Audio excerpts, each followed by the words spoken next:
Hi, Hiking Jim here, and welcome to another episode of Adventures in Stoving. What I've got here in my hands is a MSR Trillium base.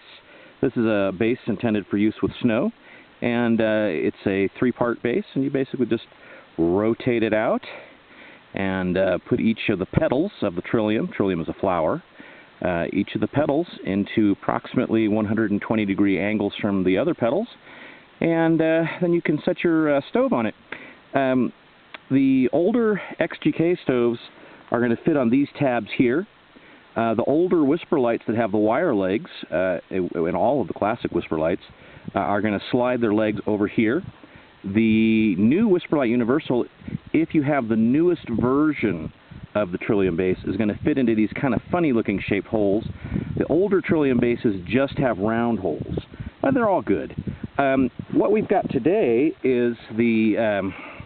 This is not a Simmerlight, although it looks exactly the same as a Simmerlight. This is a Wind Pro II, which is the stove I'm going to be demonstrating today. And what you do is you take the legs and put them into their normal position that you would use for cooking.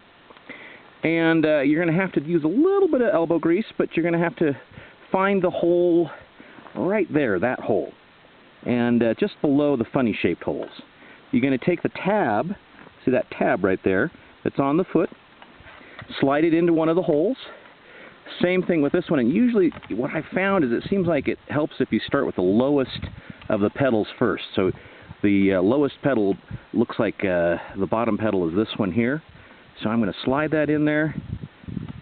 Then I'm going to slide it into the next one, the next highest of the petals, just like that. And I'm using a little bit of elbow grease to pop that in there. And then I'm going to put this petal and maneuver it a little bit. And I'm going to bend the petal just a little bit. I don't like to bend it a lot, but it's stainless steel and it's all right. So there. Now I've got my Trillium base. There's my stove. It's really stable. I am not touching that stove. And if you can see, the tabs are here, here, and here. And that's going to, when I set it down on the snow, that's going to not sink in even if it gets really hot. I'm going to put the fuel line there so I don't get gunk in the fuel line.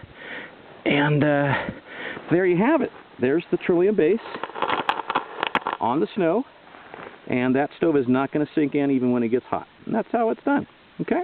That's the MSR Trillium base. I'm Hiking Jim, and thanks for joining me on another adventure in stoving.